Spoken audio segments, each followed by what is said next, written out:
আমি আমার ক্ষুদ্র জ্ঞানটুকু সবসময় শেয়ার করার চেষ্টা করি, যতটুকু আমি আমার ছেলেকে নিয়ে ফেস করি প্রতিদিন। আসসালামু আলাইকুম বন্ধুরা, দেশি এবং দেশের বাইরে যে যেখানে আছেন সবাই কেমন আছেন? আলহামদুলিল্লাহ, আমরা ভালো আছি। খুব সকালে ঘুম থেকে উঠে দেখি কলা গাছটা নিচে পড়ে আছে। খুব মন খারাপ হয়ে গেল যে কলা ধরেছিল, খাওয়ার এখন আর কোনো সুযোগ নেই, কারণ বাড়তিও হয়নি, বড়ও হয়নি। এগুলো হচ্ছে বিচি কলা, যদিও বিচি কলা তারপরেও এগুলো যেহেতু কালো বিচি নয়, লাল বিচি, লাল বিচির কলা বিচি সহ খেয়ে ফেলা যায়, একদম তেতো লাগে না। তো যাই হোক বন্ধুরা, প্রতিদিনের না রিস্তা বাইরে চলে এলো। আমি একটা সার্কেল করে দিলাম, এই সার্কেলে দাঁড়িয়ে রিস্তা বল খেলবে গাছের মধ্যে।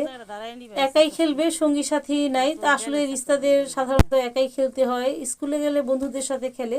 আর বাড়িতে বছরের শুরু থেকে দেখা যায় যে অনেকেই আসে খেলতে, এখন তো সবাই যে যার যার পড়াশোনা নিয়ে ব্যস্ত। তো রিস্তা খেলছিল, কারণ রিস্তা রিং ঝুলবে না, রিংটা তার গাছের উপরে ঝুলে আছে, তাই সে এখন আর কয়েকদিন ধরে রিং ঝুলতে পারছে না। বৃষ্টি শেষ হলে হয়তো আবার এই রিংটাকে নামিয়ে তাকে আবার খেলার ব্যবস্থা করে দেওয়া হবে। স্কুলে যাওয়ার আগে সব সময় সে ভারী কোনো একটা খেলা খেলে, যাতে ফুল বডিটাই ম্যাসাজ হয়ে যায়। রিং ঝুলে পুরো বডিটাই ম্যাসাজ হয়। গোলাকার চিহ্নে দাঁড়িয়ে না, হ্যাঁ এখানে দাঁড়াও, গোলাকার চিহ্নের ভিতরে ঢোকো।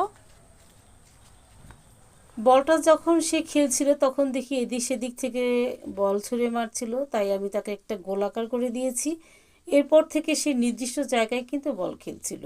আসলে এরকম করে সীমানা নির্ধারণ করে দিলে একটা খেলাকে সঠিকভাবে খেলার চেষ্টা করতে পারে। আমাদের আসলে সব কিছুই চেষ্টা করার মতো একটা পরিবেশ তৈরি করে দিতে হবে, এবং প্রতিদিন যদি একইভাবে খেলে তাহলে কিন্তু ছোট ছোট এই খেলাগুলো বা ছোট ছোট খেলার মাধ্যমে তাদের কিন্তু ভালো সময় কাটে। তো বন্ধুরা, রিস্তা কিছুক্ষণ পরে রেডিও স্কুলে যাবে। আহ, আমরা ঘরে ফিরে যাব।